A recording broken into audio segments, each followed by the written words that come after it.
Hello everyone, today we're going to put an oil separator on a truck. This is the kit from Amazon. It comes with these hoses, some nice quick connects, a bracket to hold the actual oil separator, and then this is the catch can, has an inlet, an outlet, and it actually also has an oil checker on the top, which makes it really convenient. And then it has a little thing on the back that connects to the bracket, and the bracket itself is going to go next to the battery, and then you have all the bolts and everything. Pretty nice little kit, and I'll link to it in the description below. We're going to start off with removing the bolts. It's two 10 millimeters. Make sure you put your nuts somewhere safe. You don't want to drop them down in your engine bay or anywhere else. And while I'm removing those, I'm just going to talk why you'd want an oil separator. So there's something called blow-by that happens in your engine. And if you don't have an oil separator, all that gunk gets sucked right back into your engine. It's not as big of an issue on the second generation EcoBoost. Really, anything you can do to keep your engine as clean as possible is going to make it last longer. And who doesn't like that? Remember to also remove the fill cap for the oil. Otherwise your cover will not come off. And as soon as I take this cover off, I'm just going to put this fill cap right back on so I don't get any dirt in there. And after you remove those three things, you're just going to lift up on each side of this, make sure it's loose, and then it should really just pop right out. There's a little clip in the back that you just kind of pull from. And this is the first part we're going to be replacing. This is the PCV valve where the blow-by comes out into the intake. We're going to reroute that over here by the battery terminal and then back to the intake with those two new hoses that we have. So let's get to that. So it's pretty easy to take off. You just push in the clip and then I just turn it around and then you have access to the other clip, and they're the same clip, they just pull right off. And as you can see, there's some gunk right on there. So all that gunk is literally going right back into your engine if you don't do this oil separator. Okay, now we're going to put together the catch can for the oil separator.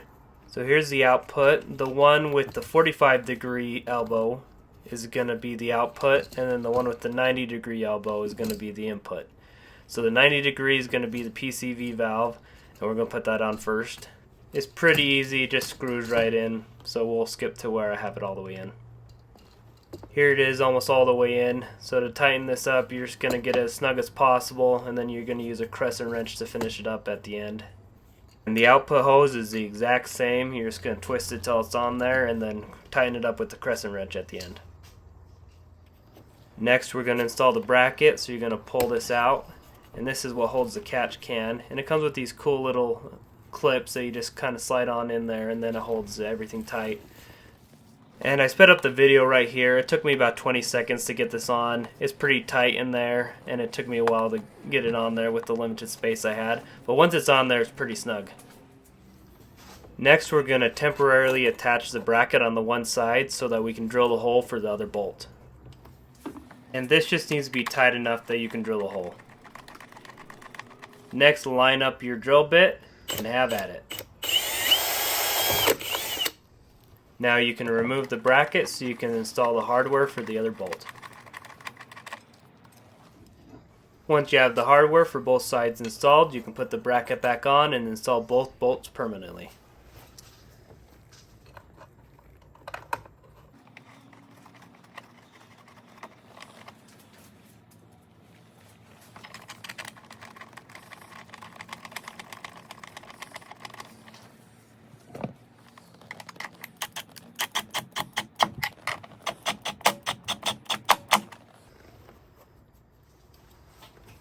Next, you're going to zip tie this wire out of the way so it doesn't get damaged or ruin anything else.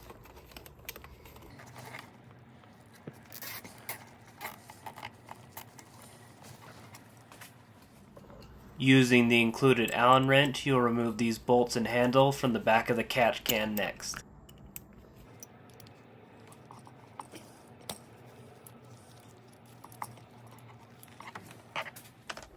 Once the bolts are removed, you can take the handle off the catch can and install it onto the bracket. Push the bolts through and put the nuts on the side facing the catch can.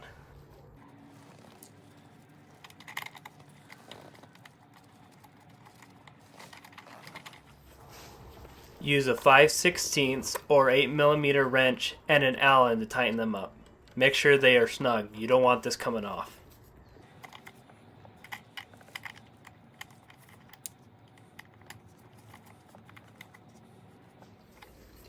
Grab your catch can and install the handle back onto it.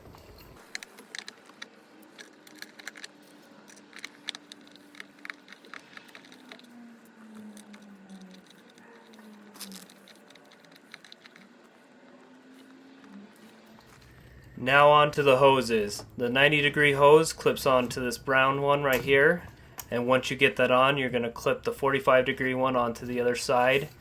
And I'm going to change angles here in a second so you can see exactly how I routed these. Okay, so I took the 45-degree one and ran it underneath this electrical wire right here. It is clipped in, so you do have to undo it. The 90-degree one was a lot more simple. Just make sure it won't interfere with the cover and you'll be good. Now you're going to remove the oil fill cap again so we can put the cover back on. Just like we took it off, you just put it back on. Once your engine cover is back on, the install is complete. Next we're going to see what it looks like after 1 oil change, 2 oil changes, and 3 oil changes. I love this clean look that it has once the cover is back on, and I'm excited to see what a difference it makes in my engine. Okay, here we are after the first oil change. This is about 3,000 miles. This is mostly freeway driving I was doing, so we'll see how much is in there. There's actually not much in there. Definitely is stuff though. That would have been sucked into the engine if I hadn't put this on there. So we'll see what it looks like after 5,000 miles on the next oil change.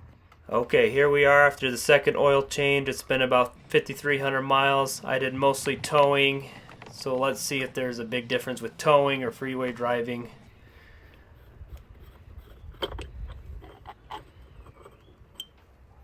And that is heavy. Oh, yep, there's a lot more in there. So like I said, this is mostly towing. I did not empty it after the last time. So this is all everything from the last time and this time.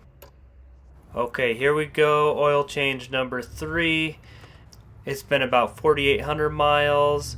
I did freeway driving and a little bit of towing, but not nearly as much as last time. So let's see how much is in there. And there is, yeah, a little bit more in there. I haven't emptied it since I first put the oil separator on there. So I'm going to put this in a bag so we can get a better look at what it looks like. There you have it, ladies and gentlemen. This is everything that would have been sucked back into your engine if you hadn't put an oil separator on there. I'm glad I put it on there. I'm sure you'll be glad you put it on there. I hope you all enjoyed the video, and we'll see you all next time.